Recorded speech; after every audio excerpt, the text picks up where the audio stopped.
Kembali di Kompas Petang bersama saya Cindy Sistiarani. Saudara, seorang pedagang angkringan melayangkan gugatan terhadap Presiden Joko Widodo ke Pengadilan Tinggi Tata Usaha Negara PT UN Jakarta. Dalam gugatannya, pedagang itu menolak kebijakan PPKM yang dianggap merugikan karena ia tidak bisa berjualan. Dalam gugatannya, pedagang itu menolak kebijakan PPKM yang dianggap merugikan karena tidak bisa berjualan. Tak hanya itu, pengangkatan Luhut Panjaitan sebagai koordinator PPKM Jawa Bali juga ikut digugat. Pengadilan Tata Usaha Negara sudah menerima gugatan tersebut pada 9 Agustus lalu. Pengadilan akan memanggil kedua pihak untuk hadir dalam sidang pemeriksaan 18 Agustus mendatang. Sidang rencananya akan digelar secara tertutup.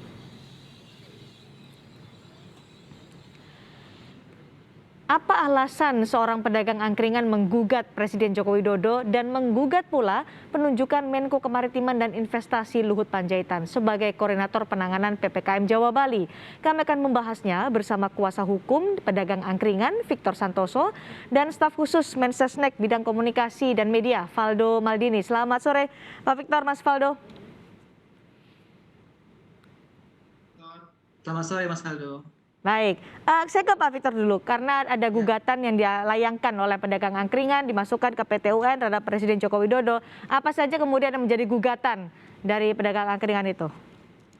Iya, jadi gini, kalau kita melihat kenapa ada PPKM, ini kan jelas diakui oleh staf khusus dari Kementerian Maritim dan Investasi itu, Mas Firman Hidayat, itu kan bahwa mereka yang mendesain, gitu kan. Jadi terhadap PPKM ini yang mendesain adalah Kementerian Bidang Kemaritiman dan Investasi. Saya nggak tahu ada hubungan apa persoalan pandemi kesehatan dengan kemaritiman dan investasi. Nah, tapi dalam prakteknya bahwa PPKM itu kemudian merugikan klien kami karena pertama tidak ada kepastian hukum, di mana di beberapa tempat itu ada yang boleh makan di tempat, gitu. Tapi kemudian klien kami itu kan kalau angkringan kan jelas itu dagangnya setiap malam ya, gitu, setiap malam.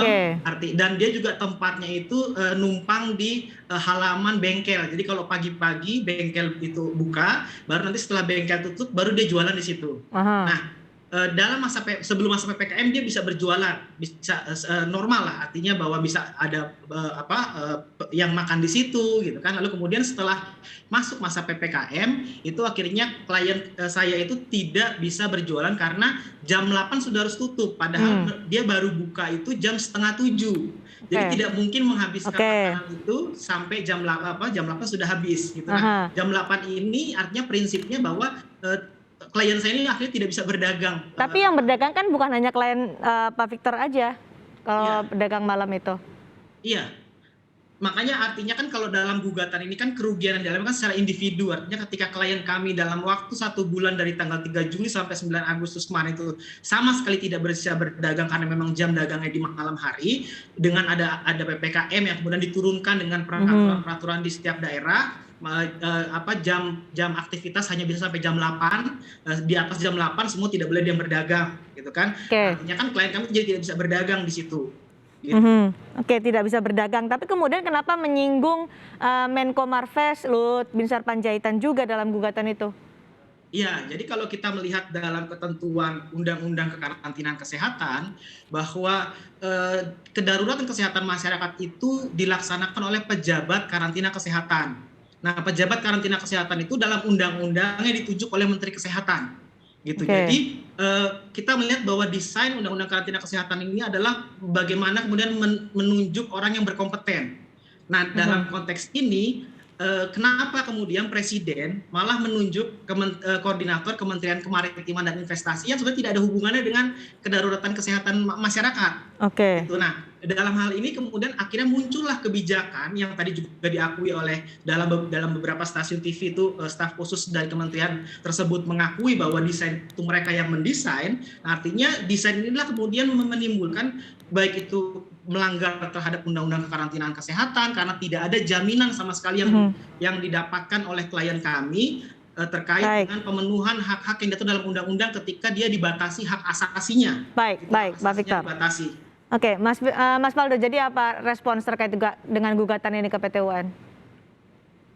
Ya, terima kasih Mbak Cindy, terima kasih Mas Victor. Yang pertama, tentu kami bersimpati ya kepada seluruh pedagang kaki lima yang pada hari ini memang pilihan-pilihan kebijakan di situasi krisis memang selalu sulit. Dan hal pertama yang juga ingin kami sampaikan bahwa kami juga berharap Bapak Muhammad Aslam, pedagang angkringan yang melayangkan gugatan ini, memang terdaftar juga dalam daftar penerima bantuan untuk UMKM. Kalau belum, Mas Victor tolong dibantu juga untuk diurus, daftar dan lapor ke Dinas Koperasi dan UMKM di domisilinya. Karena untuk bantuan tahap ketiga itu sudah dianggarkan sebesar 306 triliun rupiah dan itu sudah cair. Jadi kita ingin pastikan Mbak Cindy dan Mas Victor dan semuanya bahwa UMKM yang terdampak pandemi perlu kita bantu. Yang kedua, memang kebijakan memang selalu memiliki dampak yang tidak diinginkan tentunya. Apalagi seperti krisis seperti hari ini, pasti setiap pilihan menjadi sulit gitu. Namun yang terpenting, pemerintah selalu berupaya hadir, selalu berupaya memastikan beban masyarakat dapat dikurangi gitu. Karena pemerintah selalu ingin masyarakat tidak sendirian untuk menghadapi ini. Paling tidak per hari ini trennya terus membaik dari setiap pendekatan kebijakan yang telah dipilih. Kita harus pada tentunya dan kita harus tetap menjaga.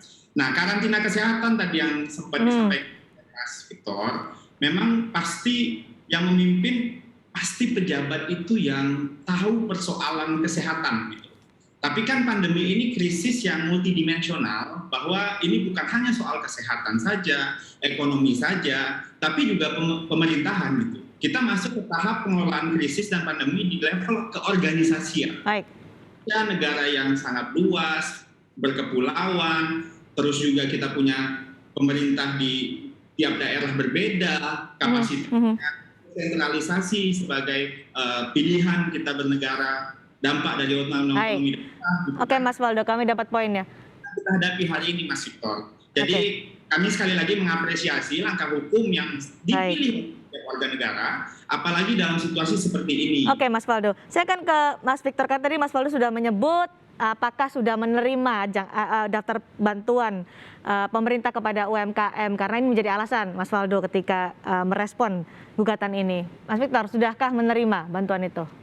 Iya, kalau untuk bantuan yang BST ya, artinya yang per bulan itu dia mendapatkan 600.000 per 2 bulan. Gitu. Artinya tetap saja 300.000 sebulan. Nah, untuk bantuan UMKM ini kan pemahaman kami bahwa ini kan bantuan untuk usaha. Sementara klien kami tidak bisa berdagang, tidak bisa cari duit. Artinya pada saat jam 8 itu sudah harus tutup. Saya juga nggak tahu apakah corona kerjanya jam malam.